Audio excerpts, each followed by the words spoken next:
Since 2015, Jared Stillman has rocked Nashville sports. That team freaking stinks. And now he's back. The takes are hotter than ever. I mean, let's be honest, he just can't coach. Welcome to Stillman and Company. Stillman and Company on the 440 Sports Network and part of the Believe YouTube network here on this wonderful Monday, Super Bowl 60 in the books. Like and subscribe. Tell all your friends, as I always tell you people, and I always tell everybody, like and subscribe. Again, tell all your friends, tell everybody to like and subscribe and do all of that. Holy crap, do we have a loaded show. The fallout from Super Bowl 60, plus on today's program, we got to talk about the great Mike Vrabel, plus some of the fallout from things that happened on this program in San Francisco at Super Bowl 60. So we'll get into all of that. And again, we are presented by Hiller Plumbing, Heating, Cooling, and Electrical. And that's where I'm going to start, is by telling you about how much I love Hiller Plumbing, Heating, Cooling, and Electrical. They take great care of my home. Been in business since 1990. They are family owned and operated. They've got 100% satisfaction of happy you'll be here. The service is free. If a customer is not pleased with the work performed, my friends at Hiller will make it right. Learn more by visiting happyhiller.com. That's Hiller, where professional, experienced, trustworthy technicians come into your home and leave it clean and better than they found it. And care is their core value. They believe that when they care about others, everybody wins. And they'll take care of the customer on every job, every time. That's Hiller Plumbing, Heating, Cooling, and Electrical. I use them at my home. Proud supporters of the Nashville Predators, the Tennessee Volunteers, and the Vanderbilt Commodores. Call the Happy Face Truck today. Okay, let's get to the big story. Super Bowl 60. Kelsey has already chimed in on the chat. Get ready for the Sam Fest. Oh, and she says, like and subscribe. And she ain't lying, because that is where I'm going to start today. Because I remember a couple of years ago. Wow, a couple of years ago. 11 years ago. I think 11 years ago. Yeah, 11 years ago. I remember when Malcolm Butler picked off Russell Wilson at the 1-yard line. And I remember the next day I was driving into work. I was the sidekick. I was what Caroline was to me on the morning show for the ESPN affiliate in Louisville. And I was driving into work. I did the morning show there. And I said to myself, you know what? The debate, the Brady versus Manning debate is over. At that point in time, Manning only had 1 Super Bowl. Brady had now 4. But I said, that's it. Manning has been to Super Bowls since Brady. He lost to the Saints. He lost to the Seahawks. And now Brady plays the Seahawks a year later, and Brady beats the Seahawks. And I remember thinking to myself, you know, it's kind of crazy. The biggest play of that game had nothing to do with Tom Brady. Now, Tom Brady was the game's MVP. But the biggest play of that game had absolutely nothing to do with Tom Brady. And yet, that's a big part of his legacy. That's just how the cookie crumbles when it comes to the NFL. And so I want to start the fallout from Super Bowl 60 by saying that the Sam Darnold debate is over. The discussion that I had for an entire year with you people, when I said I would go with Sam Darnold over Cam Ward, it's over. I was right. Gentry Estes, who wrote a column in the Tennessean this offseason saying the Titans needed to go after Sam Darnold, he was right. Joe Rexrode, who I almost never agree with, who said they should sign Sam Darnold, was right. Nick Suss put out a story when Darnold and the Seahawks came to Nashville to play the Titans, in which he said the Titans coaching staff wanted to go sign Sam Darnold, but it was the front office, Chad Brinker, Mike Borgonzi, that didn't feel like Sam Darnold was good enough. And those Titan coaches, as incompetent as Brian Callahan may have been, if that's really what they wanted, they were right. And for now, Mike Borgonzi and Chad Brinker got it wrong. And the debate and the discussion is over. Now, if you want to live on the magical island in which Cam Ward becomes this unbelievable, unstoppable franchise quarterback, that makes Kansas City Chief fans wish that they didn't have Patrick Mahomes, but instead had the great Cam Ward? Even though Cam was not projected to be that by the draft gurus when he was drafted. That sounds good right now. But again, that's a fictitious, magical island we're talking about. There's no actual evidence that backs up that that's what Cam is going to be, other than, of course, you wanting to believe that. Because right now, Cam Ward is a 3-win quarterback. That's bad. Cam Ward finished last in passing grade, according to Pro Football Focus, of the 26 qualifying quarterbacks in the entire NFL. And he finished dead last in QBR, 28th amongst qualifying quarterbacks. So, again, by every metric, it says Cam Ward stunk last year. And by the single most important metric, Sam Darnold is hoisting the Vince Lombardi Trophy. And maybe Cam does turn into Mahomes. And maybe next year, Sam Darnold does turn back into a pumpkin. Clint Kubiak's going to the Raiders, and I think Clint Kubiak was a big part of Sam's success. They're going to play a first-place schedule. They'll have a target on their back because they're the defending Super Bowl champions. There will inevitably be roster turnover. JSN is going to want a huge franchise-changing contract. Maybe that happens. Maybe Cam Ward turns into Mahomes. Maybe. But also, maybe not. Maybe I, Jared Stillman, become the president of the United States in 2028. Maybe not. But as of today, if you're somebody that believes the Titans were better off using the first overall pick on Cam Ward and subsequently forcing themselves to trade the 35th pick, which ended up being Nick Emanwari, in order to get more draft capital because they didn't trade Cam Ward's pick, and they weren't interested in signing Sam Darnold, you're wrong. As of today, you are wrong. There is no argument other than what may come in make-believe land that backs your claim. And I know the other arguments that come of this, and we've discussed them. And the two arguments that defend the Titans' decision to draft Cam Ward and the Titans' decision to not pursue Sam Darnold are, number one, Sam Darnold didn't want to be here. And number two, Sam Darnold wouldn't have been that good with the Titans. They're not some loaded team. Again, we don't know that because nobody thought the Seahawks were going to win the Super Bowl this year. And guess who was holding the Lombardi last night?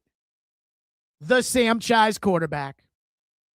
But I want to address both of those points. The first, that Sam Darnold didn't want to come here.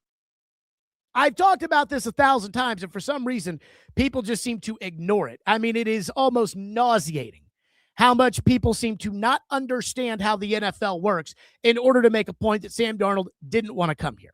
There are two things when it comes to Sam Darnold's desire to be the Titans quarterback or the likelihood that he would have been the Titans quarterback. And I was disappointed last week in San Francisco because Mike Mayock pushed this same bullshit with me. And Mike Mayock used to be a general manager in the NFL. And even though he wasn't really the general manager because John Gruden called the shots, he should know how this works. Minnesota had the option to trade Sam Darnold.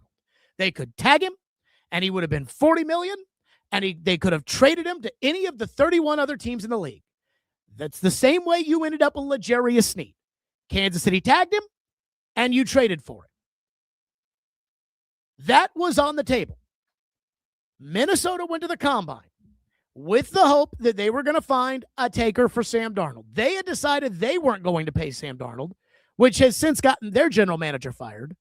But they went to the combine with the belief that they were going to be able to find a trade partner. They were going to tag Darnold, and then they were going to move off of him for, I would guess, probably a 3rd-round pick or a 4th-round pick or something like that. If he's on the tag and you trade for him, he belongs to you. That's the first thing. The second thing is, I know for a fact Sam Darnold had interest in being a Tennessee Titan. Sam Darnold's camp told me Sam Darnold had interest in being a Tennessee Titan. Now, Joe Rexrode argues that wasn't true. They were just using that for leverage, and they were just, again, I can't tell you if it's true or not. I have a pretty good relationship with some of the people in Sam Darnold's camp, and I'm here to tell you, they told me he had real interest in being a Titan. And Sam finally broke through the armor a little bit when it came towards him talking about all of the disappointment and all of the failures in the past and everything else leading to this moment last night. But all Sam Darnold wanted was to be recognized for how good of a quarterback he really was. The things that many of you people didn't think he was and that I knew, and I was pounding the table since 2022 in Carolina that he was. Seattle gave Sam Darnold a 1-year, $37 million prove-it contract. Now, I expect that contract to be redone this offseason, and I think Sam will probably make north of $45 million a year. And Sam has earned it. But my whole plan was give Sam a 4-year, $164 million contract. That's $40 million a season, and essentially guarantee the first 3 years. That's what I would have done. That's $120 million. He would have taken that. Again, you're being guaranteed $37 million or $120 million. Which one would you take? And money does matter. I understand winning is important, and I'm sure Sam's very happy that he's on the Seahawks, but money does matter in the National Football League. So whenever I hear somebody say Sam didn't want to come here, one, you have no proof of that. The proof I have is talking to Sam's camp, and Sam's camp told me he was very interested at the time. And the second thing is Minnesota was looking to trade him, and they could have traded him to you. So that's the first thing when you tell me that he didn't want to be here. The second thing, well, the Titans aren't as good as the Seahawks, so Sam wouldn't have been that good here. Okay, let's analyze that. Because in theory, I do agree with you. I do not think the Tennessee Titans would have won the Super Bowl this season with Sam Darnold as their starting quarterback. I'll be the first to say it. I'm Sam Darnold's biggest supporter. You know that. I did not expect the Seattle Seahawks to win the Super Bowl this year with Sam Darnold as their quarterback. So he even outperformed my expectations. But for everybody that talks about the state of the Titans roster, let me ask you, where exactly are the Titans bad as far as their roster is concerned? Their offensive line is not that bad anymore. I know it's been bad, but it's not as bad as it used to be with the Dillards and the Dailies and the PTs and those bozos they were putting out there. Even though J.C. Latham kind of sucks, the offensive line for the most part, pretty solid, especially after the first part of the year. The Titans have an okay running game. Jeffrey Simmons is one of the best players in the league, if not the best player at what he does. The Titans have a solid linebacking group. They have decent safeties. They could use some help in the secondary, and they need an impact edge rusher. The truth is, the Titans need an impact edge rusher, and the Titans need a receiver, and the Titans probably need some help in the secondary. That's what they really need. Well, let's say they sign Sam Darnold, and they make the trade with the Giants for the Giants picks, because apparently you people just completely forget about the fact that the Giants picks existed.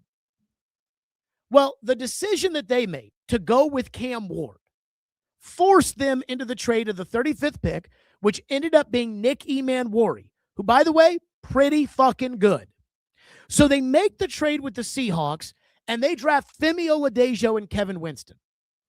If the Titans had signed Sam Darnold, they could have had Sam Darnold, Abdul Carter, there's your impact edge rusher, Nick Emanwari, who is better than Kevin Winston, and they would have had the 34th pick in the draft to be able to use on a wide receiver. I believe Jaden Higgins, who had a solid season for the Texans, was the 34th pick in the draft. So your roster would have been better because you would have made that trade. The second thing, as far as signing Sam is concerned, is you people seem to underestimate when it is convenient to you just how important quarterback is when it comes to a roster. Well, you know, Sam wouldn't be very good on this team. Really? because Sam was really good on Minnesota, and then Sam left Minnesota, and Minnesota wasn't very good, and the GM got fired.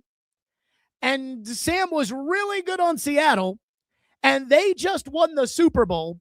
And last year, Seattle didn't make the playoffs because in December, on I think December 22nd, Sam and Minnesota went in there, and Sam lit them up. They tied with the Rams at 10-7.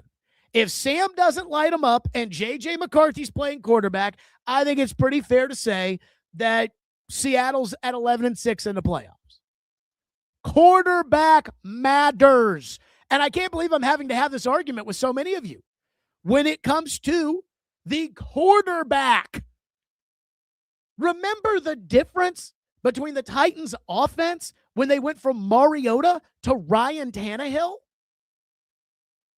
It was night and day. That was a 2-4 team that scored like 6 points a game with Mariota as the quarterback. Tannehill comes in, and all of a sudden, immediately, the offensive line plays better. Jonnu Smith plays better. Corey Davis plays better. Arthur Smith coaches better. And that's Ryan Tannehill. And Sam Darnold is better than Ryan Tannehill.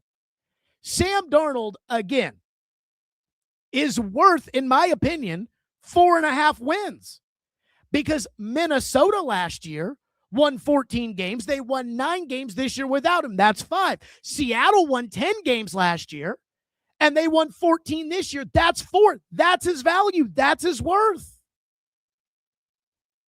So give me a break when it comes to, well, he wouldn't have made the Titans that good. Again, Ryan Tannehill made the Titans that good.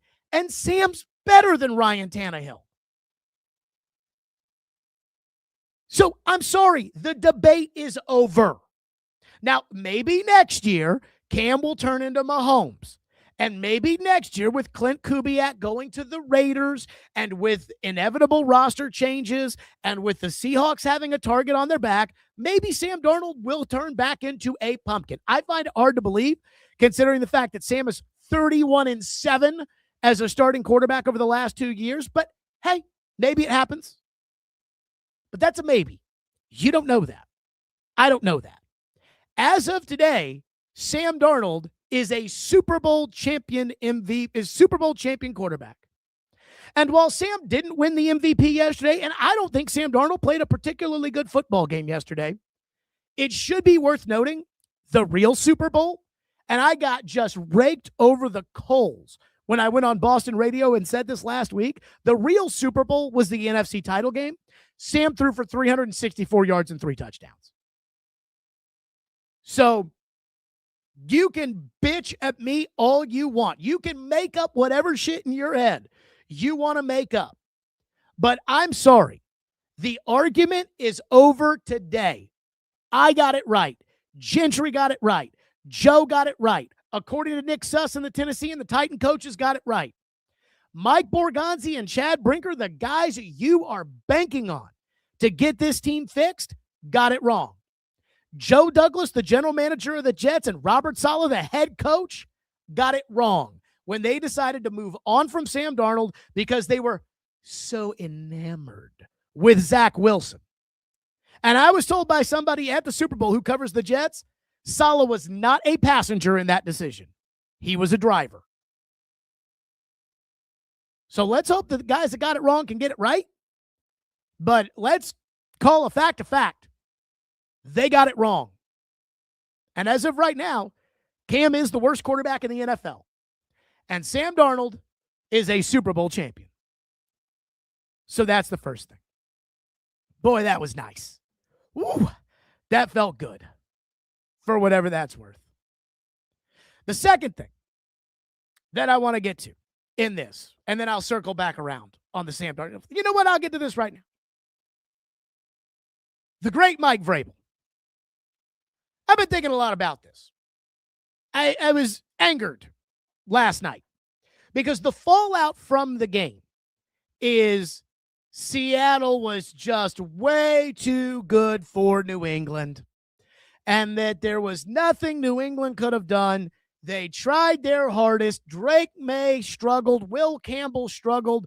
But at the end of the day, the Seahawks are much better than the Patriots. And that is something that I agree with. I really do. In fact, I got called the dumbest person at the Super Bowl by Barstool Sports because I had the audacity to claim that the real Super Bowl was the NFC Championship game and that this Patriots team was the 2006 Bears with Rex Grossman at quarterback. But I'm trying to figure out why Mike Vrabel is getting absolutely zero blame.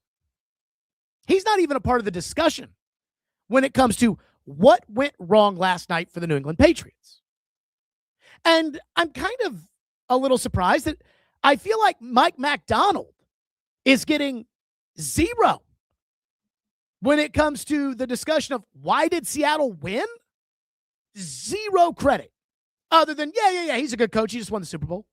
But I bet right now, if you were to ask America, who's the better Mike McDonald or Mike Vrabel? A lot of people would say Mike Vrabel, and that Mike McDonald just has a better team. Let's analyze this for a second. And again, this is what drives me crazy about Vrabel. Anytime Vrabel's team wins, Vrabel gets all the credit. Vrabel goes to the 2019 AFC Championship game. Oh, Vrabel, that unbelievable run. They beat a New England team that was offensively inept, and they beat the Ravens, I think in large part, to some really ballsy calls from Arthur Smith. But that's okay. Vrabel!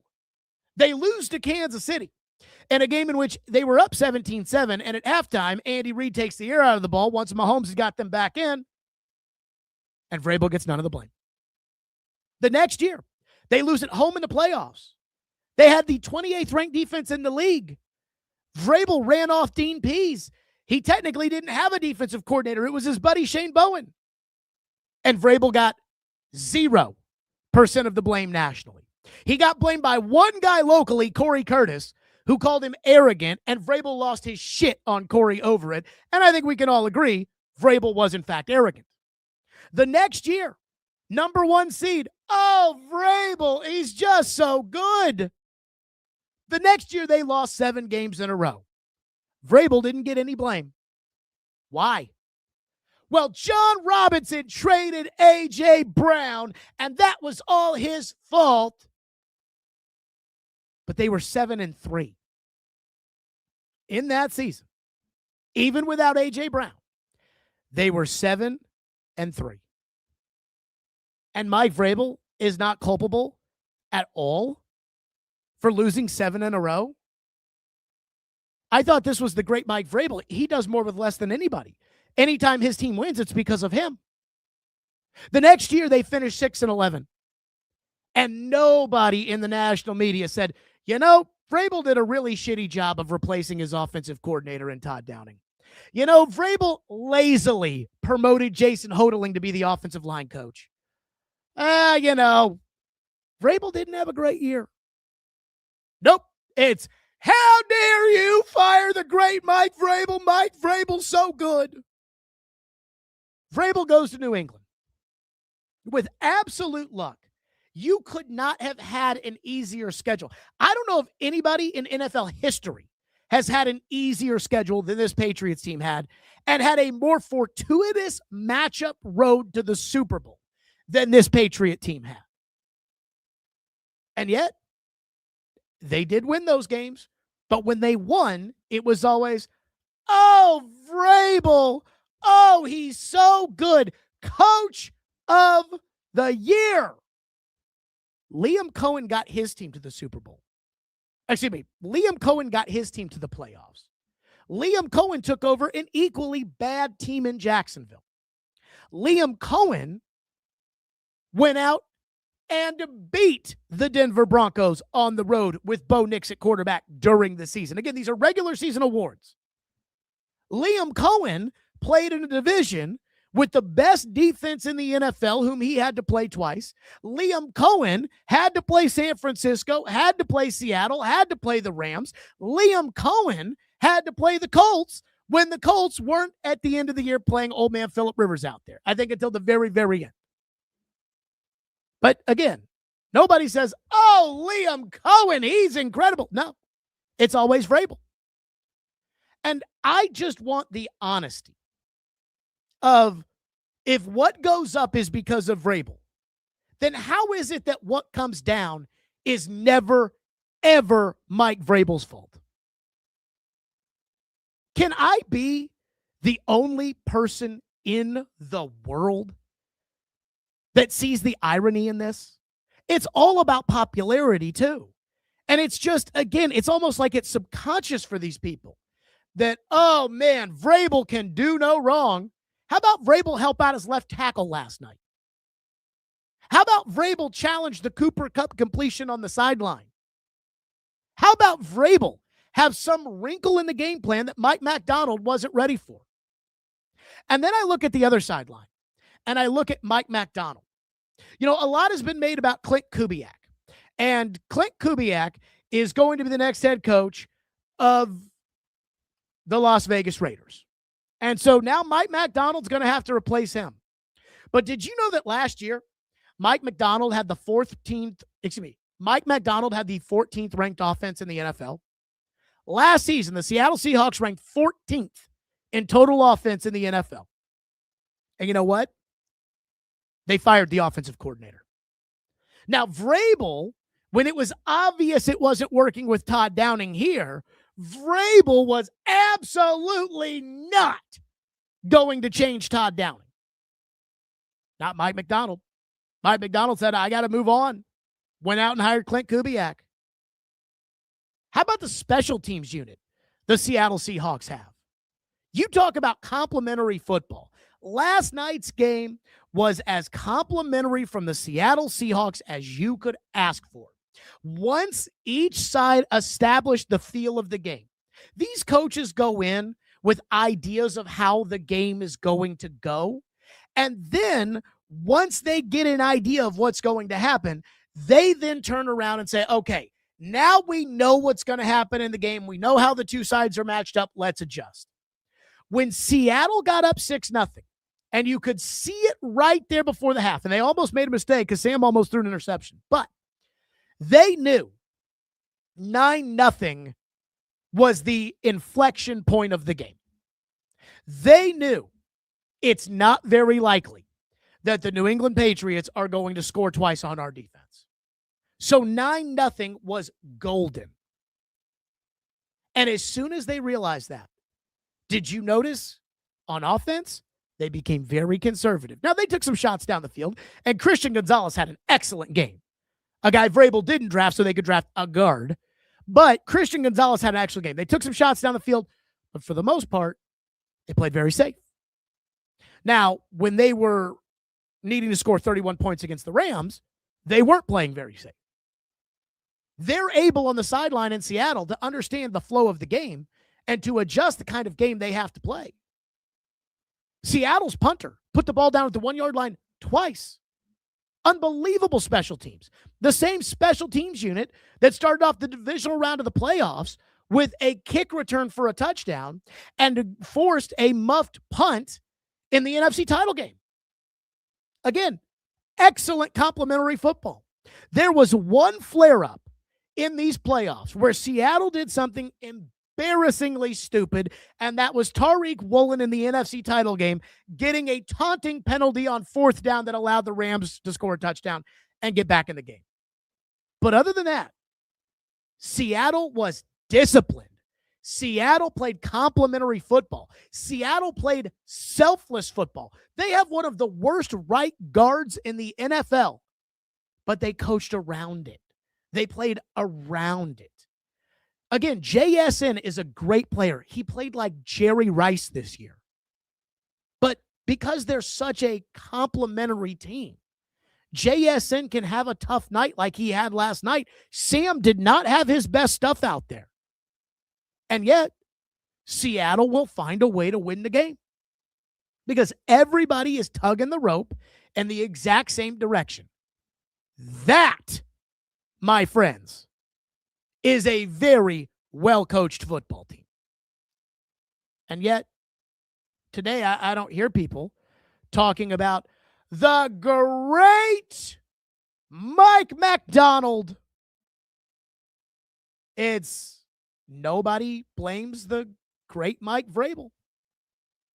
And I'm not saying that Mike Vrabel's a bad coach. I've never said that. I just think it is completely inaccurate that Mike Vrabel gets all the credit whenever his team wins and 0% of the blame whenever they lose.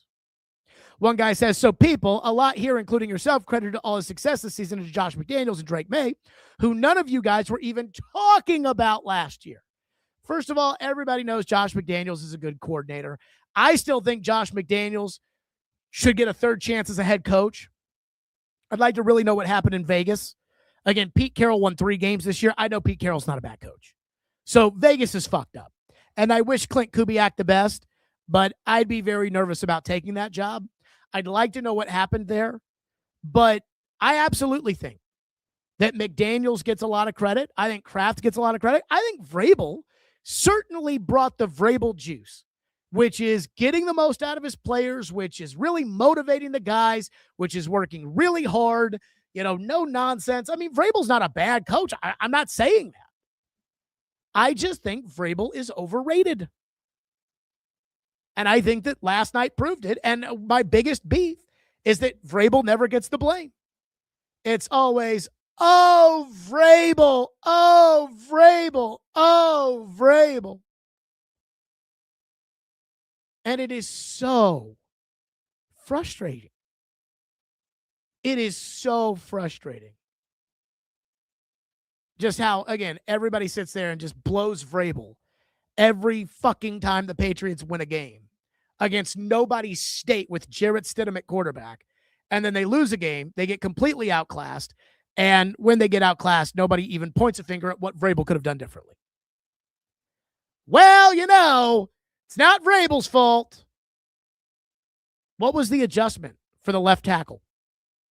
Where was the trick play?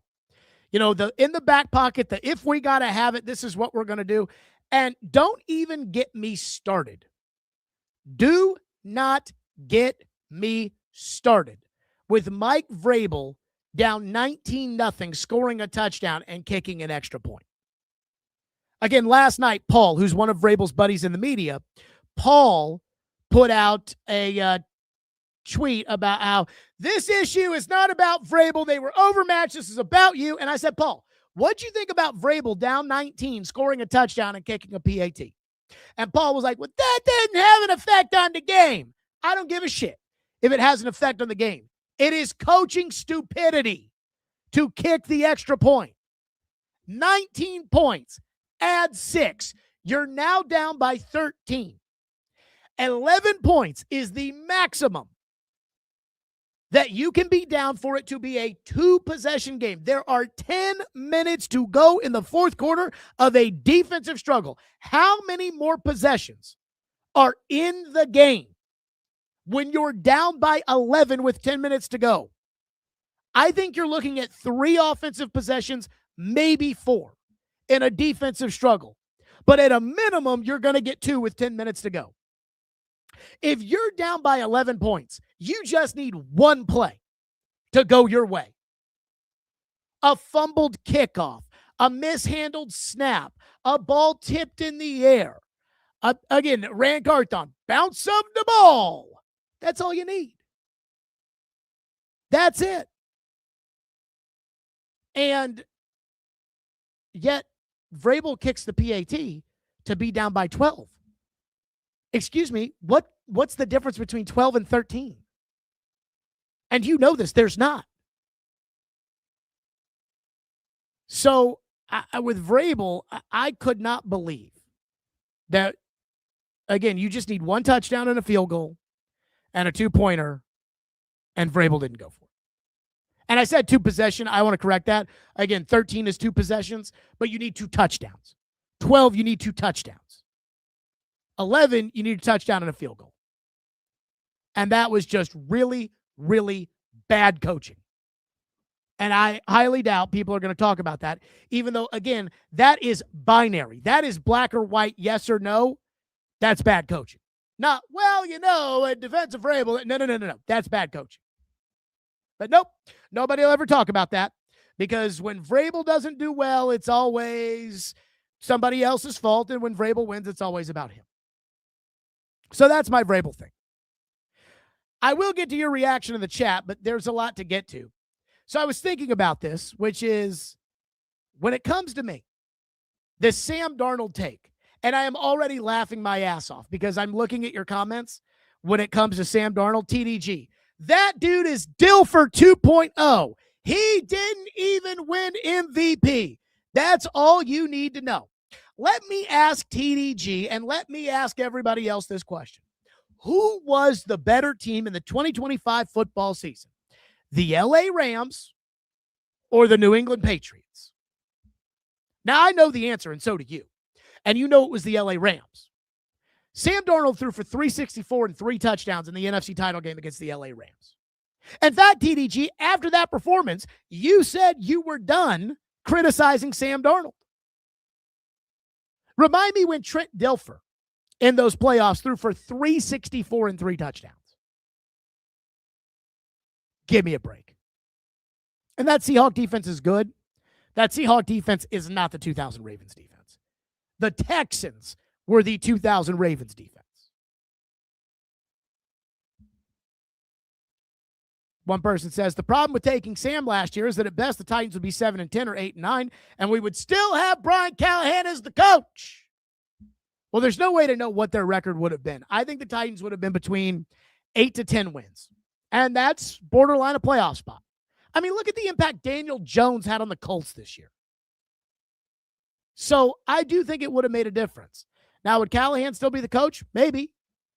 But I can't sit back and say, you know what? I'm glad we lost all those games last year, because that's what you're saying. I mean, I that's why I asked Hutton last week at the Super Bowl. I said to Hutton on the show, I said, how many wins do they have to have next year? Because every time the Titans have added somebody new, when they don't win games, it's like, well, what did you expect, Jared? They won 6 games in 2023. They were not a better ball club than they were in 2022. They won 7 games in 22.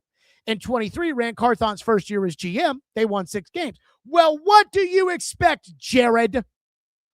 Then the next year, they're worse. They win 3 games. Brian Callahan's first year, but can't fire him. What did you expect, Jared? We need to give Callahan a quarterback that he picked. This year, they won the same amount of games, 3 games, with the number 1 pick at quarterback. And I'm not allowed to criticize Mike Borgonzi at all, because what did you expect, Jared? They said they were going to be bad. But did they say they were going to be the same level of bad? Because that's what they were. So now everybody's excited for Robert Saleh and Brian Daboll, and that's fine. If you want to be excited, be excited. I'm indifferent. I think there's a chance Saleh could be a good coach. I think there's also a chance that he is who his record says he is, and we'll see. But the point I'm making is my goal is to win games next year. Now, I don't think the Titans are going to win the Super Bowl, but my goal is for the Titans to win football games next year. I don't know if that's 6, 8, 10. If your only goal is I want the Titans to win the Super Bowl and that's it for next season, or else I want them to be 0-17, it's really hard to build a team that way. Nobody builds a team unless you have Josh Allen in his prime at quarterback. Nobody builds a team to win the Super Bowl. You build a team to win as many games as possible and then hope things go your way. That's what I want. Go build me a team that can win games. We can develop players, get extra draft choices to make the roster better. Go do that. No. Can't do that. Because you might have only won 7 games. Can't have winning 7 games. Got to win 3 games. So are you telling me right now, you'd rather win 2 games next year than 7 with Robert Saleh as the coach? You tell me. That's all I'm saying. Now, that being said, I do want to get to this. And I feel like I've earned this. And by the way, let me state for the record that if the Patriots had won last night, my plan would have been to do the exact opposite. And that is the top 5 best takes Jared has ever had. Because if the Patriots won the game, the Vrabel takes would have been on the list for the top 5 worst takes Jared has ever had. But because Sam Darnold won the Super Bowl, we get the top 5 best takes Jared has ever had. Take number 1, the Titans signing Sam Darnold. Again, I was banging the table all offseason long. I said, go sign Sam Darnold. I begged the Titans. The Titans know I wanted Sam Darnold. The Titans have talked to me about Sam Darnold. So I know what their interest level was or wasn't. I know why they did what they didn't do. I get it.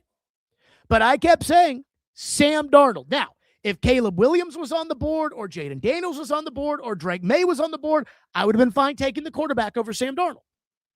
But Cam never profiled as one of those guys until Titan fans decided they wanted to believe he was the next Mahomes. I said, go sign Sam Darnold. Let him be your Alex Smith. Let him solidify the quarterback position. And you people said, he sucks. He lost to the Lions. He lost to the Vikings or to the Rams with the Vikings. He sucks. Even the Vikings basically said he sucks by saying, no, we'll be fine with J.J. McCarthy. Not me. I said, go do it. And you're tied for the worst team in ball. You won 3 games this past year, and he's holding the Vince Lombardi trophy. That's the best take I've ever had. That's number 1. The second best take I feel like I've ever had. 2, Ran Carthon's incompetence. Holy crap. I remember, and I know a lot of people think that this is self-serving or that this is me feeling some sort of self-importance. And to be honest with you, it's really not. But in the offseason of 2023, when Mike Lombardi put out there that the Titans were asking Kevin Byard to take a pay cut and he didn't know if he was going to do it, I investigated whether or not the Titans were actually asking Kevin Byard to take a pay cut. I talked to a source who had been right in the past and I thought was very qualified. And I said, what's the deal with this?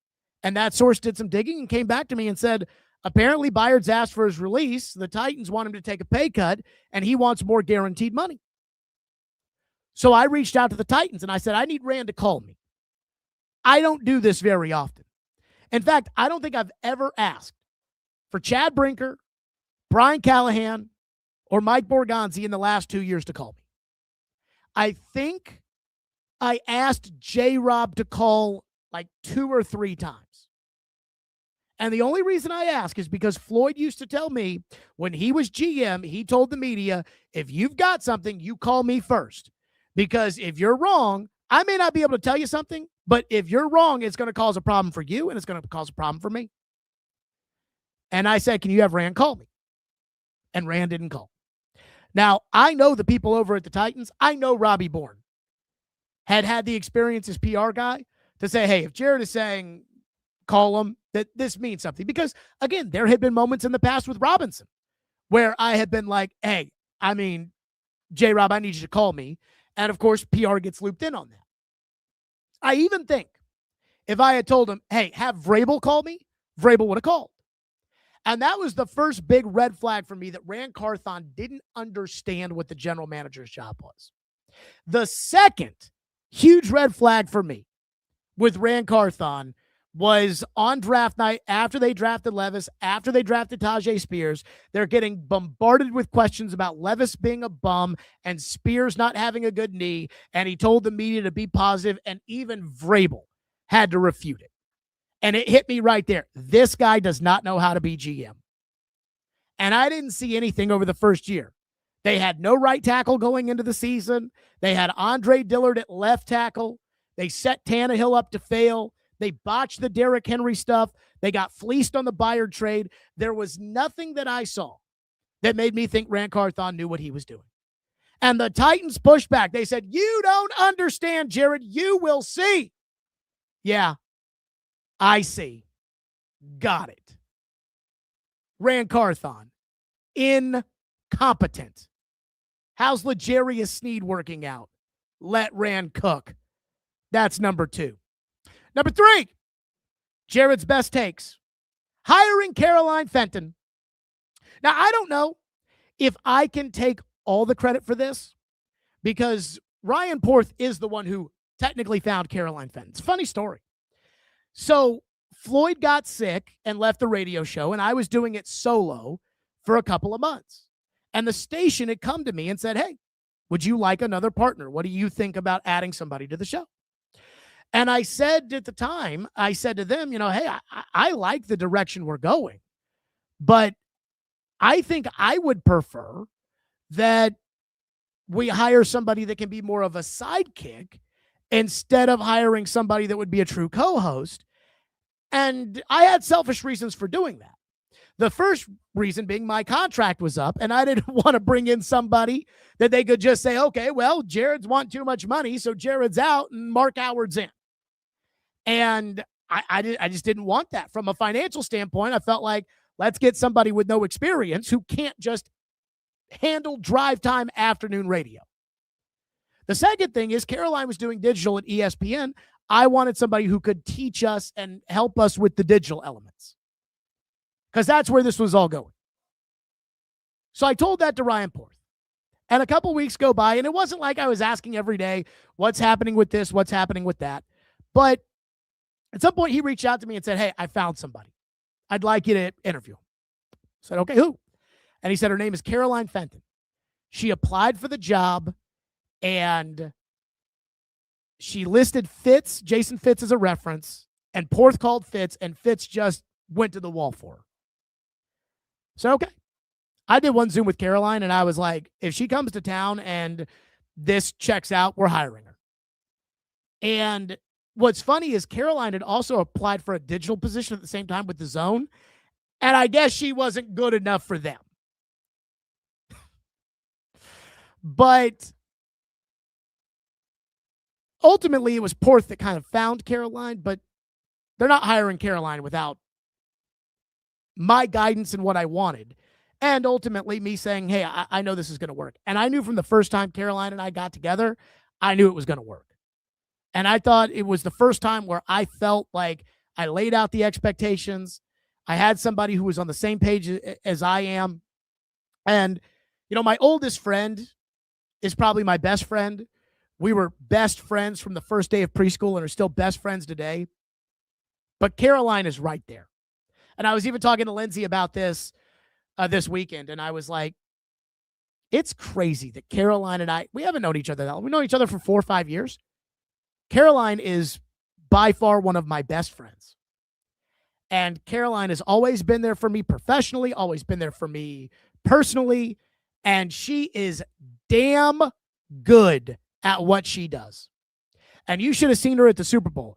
I'm telling you, this Yahoo Sports thing, she's doing great. I don't think this is it for her. I think there's a lot more. And so I put hiring Caroline Fenton. And again, the person she is and the sportscaster she is.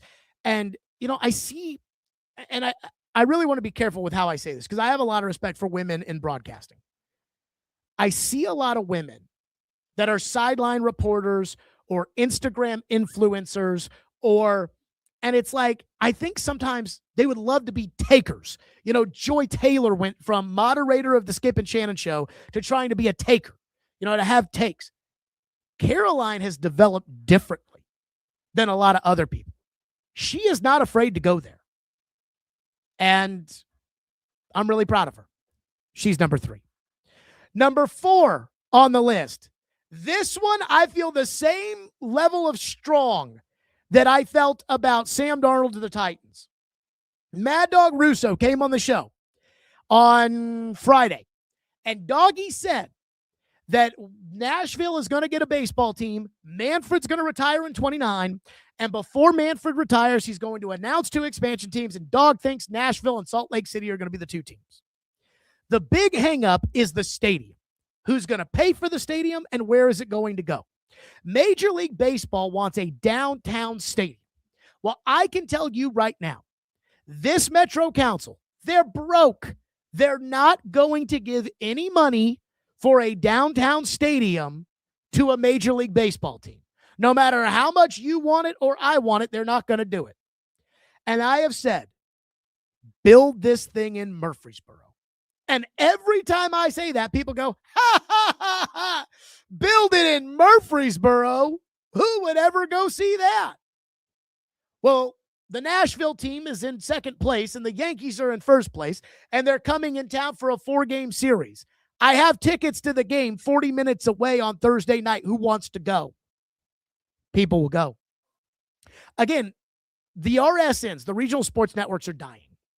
And what's happening with this is a lot of money that Major League Baseball has made over the years, and these teams have made, it's been a cash cow. It's going away.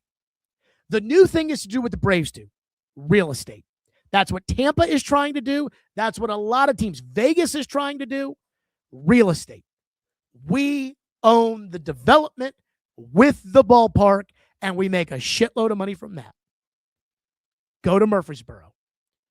Get hooked up with these owners of the bars on Broadway and make a little mini Broadway, put some hotels, put some condominiums out there. Murfreesboro is on fire as a city, and let's play Major League Baseball 82 times a year out there. And everybody will win. The team will win because they'll own the development. They'll make a ton of money. The city of Murfreesboro, which is exploding, will explode even more. And this is not like there are teams that don't play 40 minutes away from the main city. The Atlanta Braves don't play in Fulton County anymore. They play in Cobb County. The Dallas Cowboys and the Texas Rangers play in Arlington. It's a lot more common than you think. That's number 4. And number 5, and this was tough because there were a lot of honorable mentions, the UC Saros contract extension. Again, I begged Barry Trotz, do not do that. 8 years and a no movement clause for a goalie who's never won a playoff series? Get the fuck out of here. And you've got the young goalie coming up. Please don't do it. And Willie Donick and Derek Mason and Chris Mason and oh no, Jared, you don't understand. UC Saros, he's like Pecorine. UC Saros has not won shit as the goalie of the Predators. And it doesn't look like UC Saros is going to win shit. And by the way, that contract just started this year, and UC Saros still kind of sucks. Again, you can make up whatever excuse you want. You can use whatever made-up metric. I mean, that's fine. Do whatever you want. But again, when it comes to last season, Saros was a train wreck. This season, UC Saros has a save percentage of .892. If you have a save percentage under 9, you suck. Last season, UC Saros had a save percentage of .895. Before that, Saros had a save percentage over 9 every year in the league. This contract extension is a disaster. And it was so obvious. And I so knew it. And I told them, don't do it. But they all got these hard-ons that UC Saros was Pecorine 2.0, even though he wasn't. And that's the path they decided to go. So, there you go. Titans signing Sam Darnold, number 1. Rand Carthon's incompetence, number 2. Hiring Caroline Fenton, number 3. Nashville with a Major League Baseball team in Murfreesboro. Again, I will die on that one. And then number 5, the UC Saros contract extension. The 5 best takes that I have ever had. Now, let me say this. Before you say, oh, Jared, he's just talking about, I absolutely was prepared to do the 5 worst takes Jared has ever had if Mike Vrabel won the Super Bowl. In all seriousness. One person says, Caroline knows sports. She would be a terrible fit at 104.5. Hey, you said it, not me. Okay. One person says in here on the Jared Stillman best takes, what about sneeze knees? And I think that is a very good question. Because I awoke this morning to a tweet in my mentions from L'Jarius Sneed. And L'Jarius Sneed was responding, and I don't want to say he fired back because he didn't. I thought it was very respectful. But L'Jarius Sneed had to respond to what Keith Bulluck, former Titans linebacker, said on our show last week at the Super Bowl. Here's what KB said. I feel that we have to hold these people more accountable. Like even free agents. Like, I don't know if we're getting L'Jarius Sneed back, but like comes in here, gets a bag, and to me, doesn't really show up. Like he was a front runner in my case. Like if you're hurt, you're hurt. Sure. But it looks like, oh, the team's not doing good. Oh, I'm not playing for this shit. He's not a Jeffrey Simmons. Okay. And L'Jarius Sneed responded on Twitter to that saying, quote, "Mad love and respect the take, K-Bull, but injuries happen. That's an outside looking in take. If you really knew Sneed, you'd know front runner doesn't fit me." Again, all I remember is Caroline and Derek asking L'Jarius Sneed after he signed about the knees, and L'Jarius Sneed saying, "Titans fans, you have nothing to worry about when it comes to L'Jarius Sneed's knees." Now, it's not the Titans' fault, or excuse me, it's not L'Jarius Sneed's fault that the Titans were stupid enough to give him that contract when nobody else around the league, including the moron GM in Minnesota, who got fired for dumping on Sam Darnold. It's not L'Jarius Sneed's fault that they offered him the bag. But when you have an injury, and everybody knows you've got an injury, and you and your team lie about the injury, it was the quad, not the knee, that's suspicious. When you're supposed to be rehabbing the knee, and you're allegedly involved in a car dealership shooting, that seems like somebody who doesn't really care. Now, I'll say this about L'Jarius Sneed. I'll give Sneed credit because I thought he was very respectful to Keith Bulluck, saying, hey, mad love and all the respect to Keith Bulluck, because it's not like me saying something. It's Keith fucking Bulluck. And L'Jarius Sneed, the last thing that he probably wants to do is to get into a pissing contest with Keith Bulluck, because given where they stand amongst the fan base, that's not a popularity contest Sneed is going to win. But at the same time, I just assume it's time to be done with L'Jarius Sneed. It's a distraction. And I agree with Keith Bulluck. I think Sneed's knees were so bad, or at least the one knee was so bad. I think it is arthritic. I think it is degenerative. And I think it's never going to be healthy. Time to move on. It was a mistake. It was lighting a bunch of Amy's cash on fire. It was taking up a roster spot, thinking you had a box checked when you didn't. It was a distraction in the locker room. And it was a waste of a third-round pick. But I think that it's time just to be done. And for us to remember L'Jarius Sneed the same way we remember Julio Jones. And the same way that we remember Jadeveon Clowney. Swing and a miss. And I think that's what will happen. I think the Titans will get rid of L'Jarius Sneed. But I do agree with Keith Bulluck. There needs to be a certain level of accountability, but the fans, they never want to believe in that.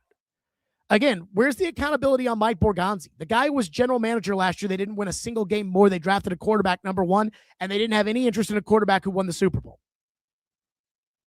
Where is the accountability? And that's what Keith Bulluck was talking about.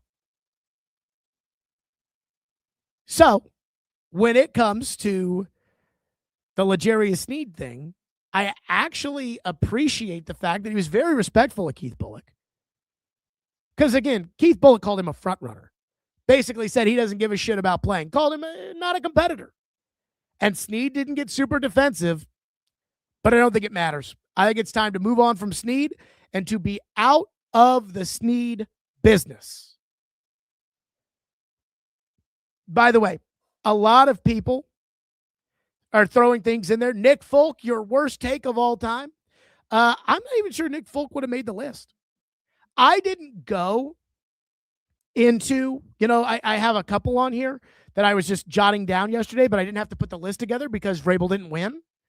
But, I mean, The Anthony Richardson stuff would have absolutely been on there, though I knew Anthony Richardson was a boomer bust prospect. And if the owner had been like, hey, this better hit, then I may have changed my tune a little bit. I knew that there was a process and everything else. But Richardson has sucked. So make of that what you will. Okay, one last thing today on the program. I do not give a shit about what you think of the Super Bowl halftime show. I'm sorry, I don't. Holy crap. Again, everybody seems to have some sort of take on Bad Bunny at Super Bowl halftime. I don't know Bad Bunny, but guess what? I don't know a lot of the people that do the Super Bowl halftime. I didn't know who The Weeknd was a couple of years ago. So when it comes to Bad Bunny, it seems like a lot of people are motivated politically to have an opinion one way or another on the Super Bowl halftime show, and I just don't give a shit. And then they had this Turning Point USA halftime show, and I have to be honest with you, again, calling it how it is, I did watch some of that because I wanted to see. Like, I was not sitting there saying, I'm going to show them and I'm going to watch the Turning Point USA halftime show. That was not me. I just wanted to see because there was so much of a hubbub made over it. So I watched it for a little bit, and it looked like they were airing the Hillbilly Awards, like live from Phoenix, Arizona. It's the Hillbilly Awards with special performances by Billy Ray Cyrus and Kid Rock.